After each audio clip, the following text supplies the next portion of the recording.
implants across all the different types.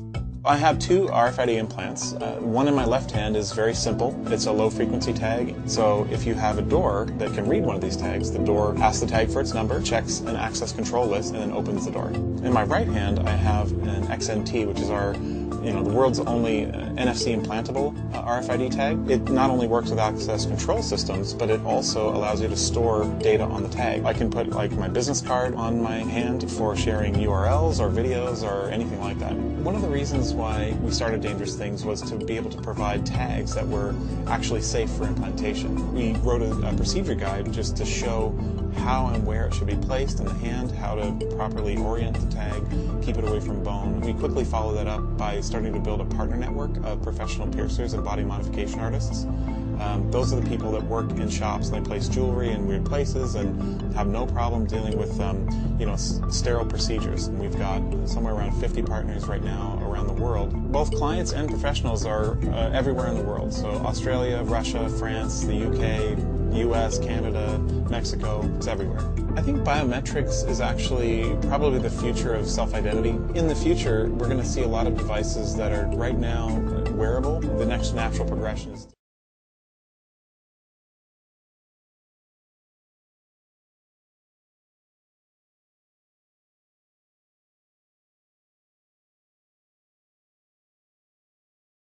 This is Aaron Russo, a filmmaker and former politician. To his left is Nicholas Rockefeller of the infamous Rockefeller banking and business dynasty. After maintaining a close friendship with Nicholas Rockefeller, Aaron eventually ended the relationship, appalled by what he had learned about the Rockefellers and their ambitions.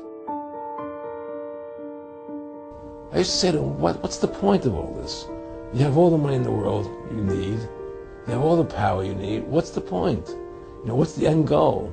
And he said the end goal is to get everybody chipped, to control the whole society, to have the bankers, the elite people, the bankers and some governor controlling the world.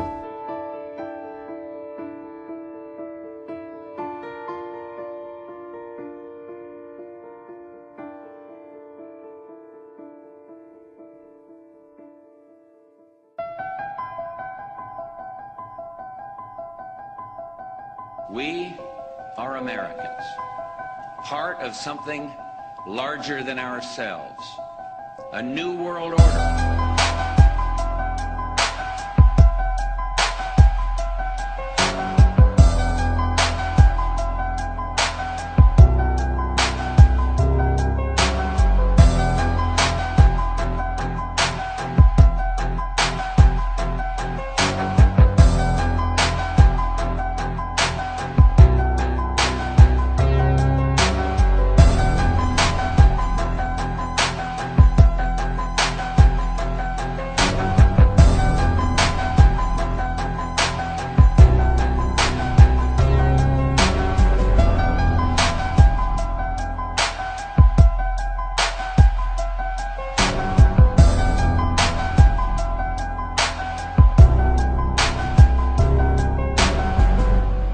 And Homo sapien 2.0, according to a researcher at the Global Brain Institute, a completely new human species will inhabit the Earth in just over 30 years. Now, this evolutionary step could be comparable to the transition from apes to humans. So, what kind of people will we become? Well, they say our biological clocks will undergo dramatic changes, which will allow us to live longer and give birth at an older age. And of course, technology will continue to make our lives easier. All kinds of microchip implants will be placed in our ears and our fingers, and microchip implants will be placed in our ears and our fingers and make many devices completely obsolete. But this dependence on technology has its drawbacks, of course. In the future, humans are going to have to compete for jobs against, you guessed it, machines and cyborgs. And since most of the work will already be done and automated by robots, a sedentary way of life will ultimately take over and make us all a little bit bigger.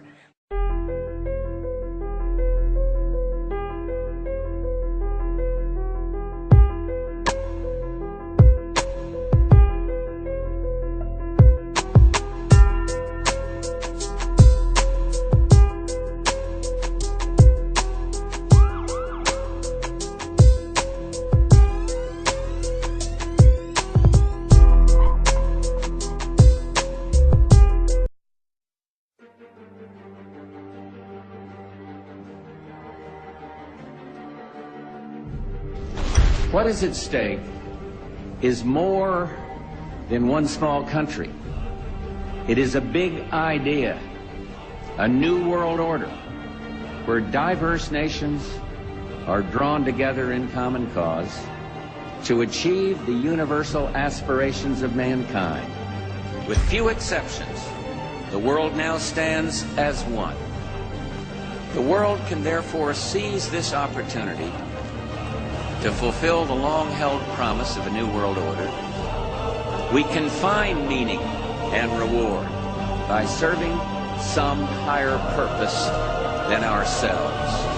A shining purpose, the illumination of 1,000 points of light. And that's why I wanted to speak to you today about the new world taking shape around us, about the prospects for a new world order now within our reach. It refers to new ways of working with other nations to deter aggression and to achieve stability. As old threats recede, new threats emerge. The quest for the new world order is in part a challenge to keep the dangers of disorder at bay.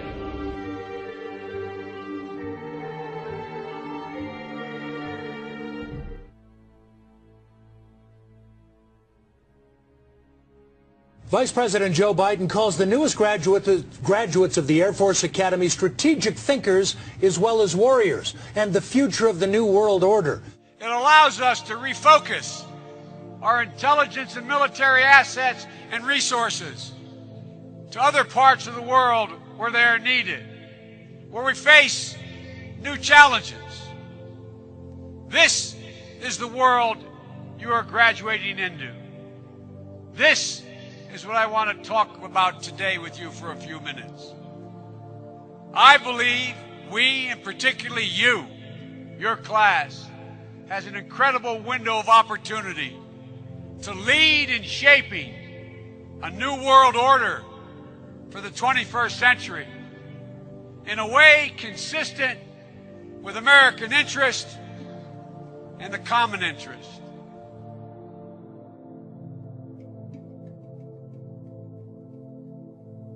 During an event honoring the 223rd anniversary of Poland's constitution last night, Defense Secretary Chuck Hagel said we are seeing a new 21st century world order being built, and although there are conflicts and complications, there's still hope.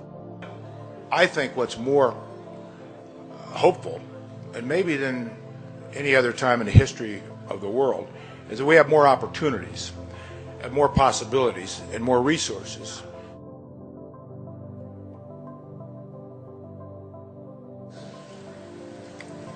We meet here at a moment of testing for Europe and the United States, and for the international order that we have worked for generations to build.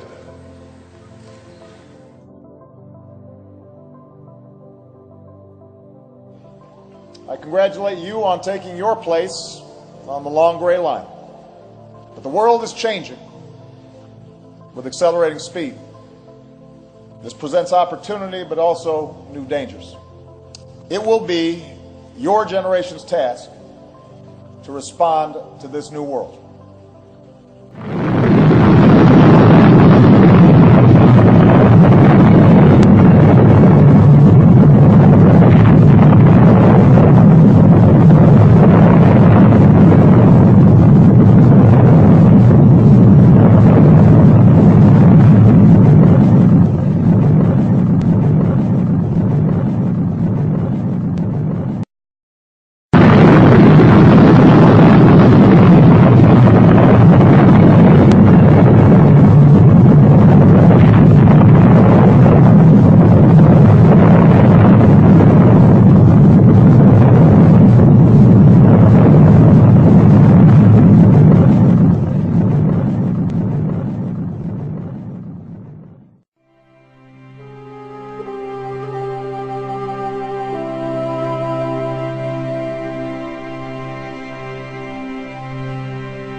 Now, Albert Pike wrote a letter to Mancini, and that was dated August 15, 1871, in which he propagated that there should be a world order, a one order where all nations are under the control of one central organization. And in order to achieve this, they planned, and there are numerous quotes for this, so I've put a number on the screen because some will say, I don't trust this, I don't trust that, I don't trust the other. Here are references down there, there are references up there, there will be references in other slides, so it comes from different sources. He said, and this was, by the way, on display in the British Museum and could be seen there until it was taken away. The First World War, to overthrow the power of the Tsars in Russia, protector of orthodoxy, and bring about an atheistic communistic state. Did that happen? Yes. Now that was written long before this event. Long before this event. This was written in 1871. This war broke out in 1914. The Second World War, that's also written long before the event, to originate between Great Britain and Germany, to strengthen communism as antithesis to the Judeo-Christian culture, and bring about a Zionist state in Israel. Did it achieve this objective? Yes. In fact, after this war, Israel, in its present form, was reinstated under the protection of Britain. And then, interestingly enough, a Third World War, a Middle Eastern war involving Judaism and Islam and spreading internationally. That's fascinating. Is that on the cards, or what do you think? Certainly sounds like we are on track. Well, here's another quote, just in case people don't like that quote. Mazzini with Pike developed a plan for 3 world wars so that eventually every nation would be willing to surrender its national sovereignty to a world government. The first war was to end the Tsarist regime in Russia, the second to allow the Soviet Union to control Europe, the Third World War was to be in the Middle East between Muslim and Jews and would result in Armageddon. Interesting.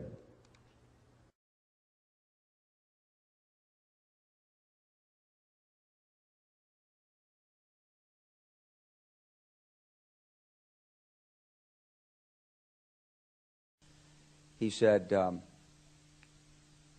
he pulled up a piece of paper off his desk. He said, I just got this memo from the Secretary of Defense's office that says we're going to attack and destroy the governments in 7 countries in 5 years.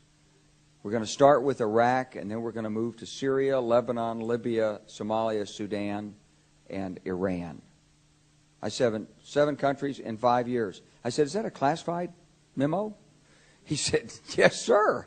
I said, well, don't show it to me. He was about to show it to me. He said, because I want to talk about it. The right to a preemptive nuclear strike against China is now part of U.S. law.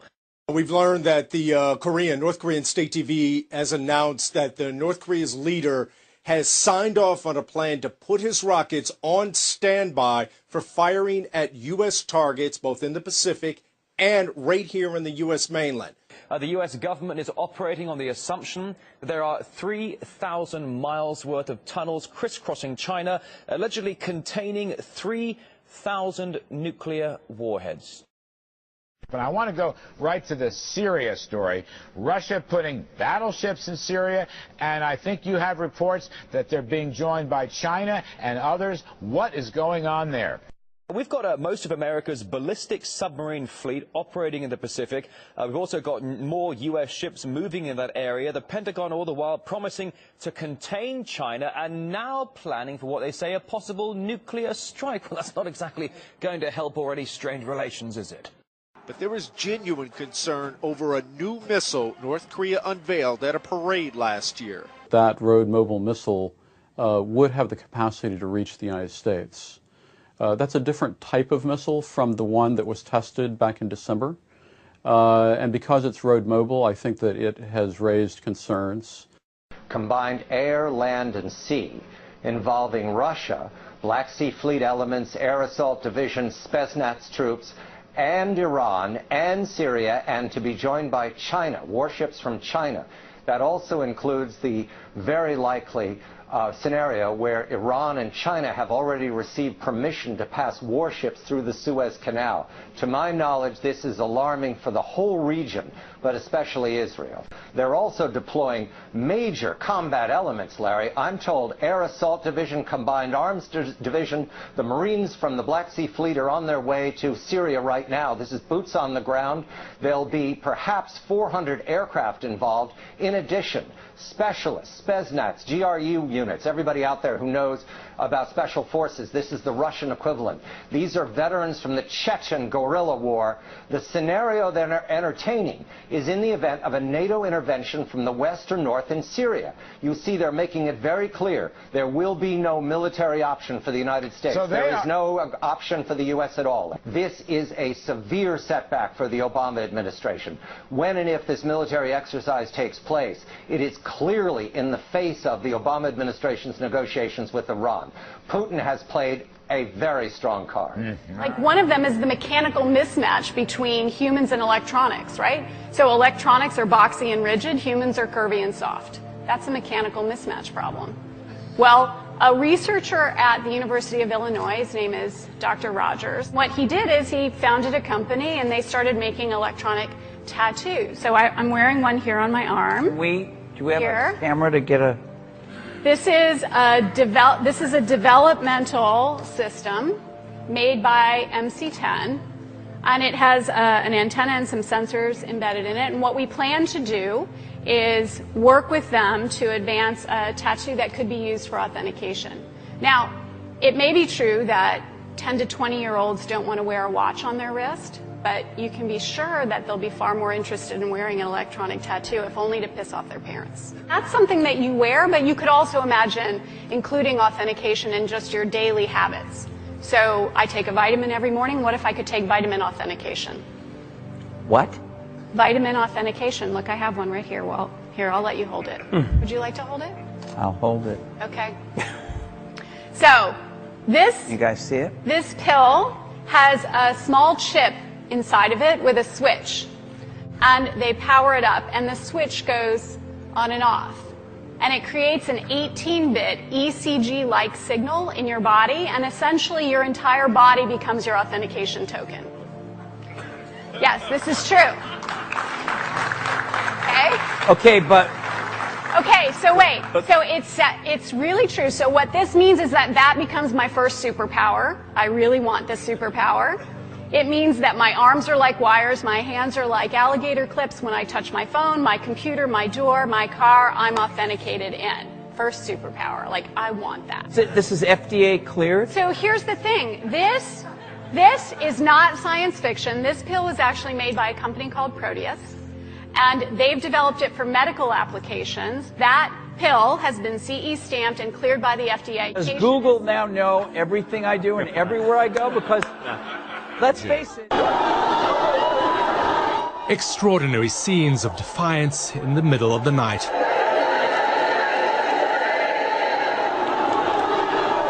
A church congregation barricading themselves in from hundreds of riot police.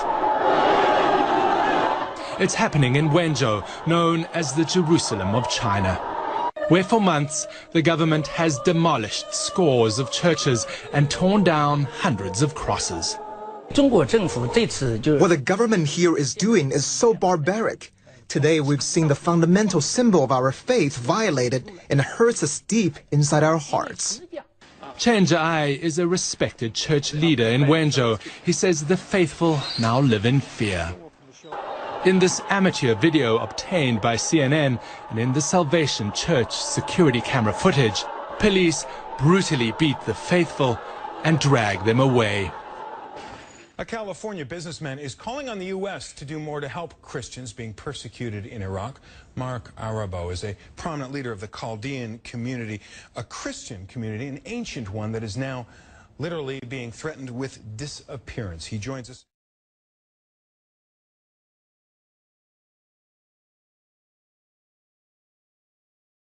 Said because the atrocities committed by ISIS are well known, but still you're startling me with the severity of what you're describing. You say they are beheading children? They are systematically beheading children. and mothers and fathers. The world hasn't seen an evil like this for generations.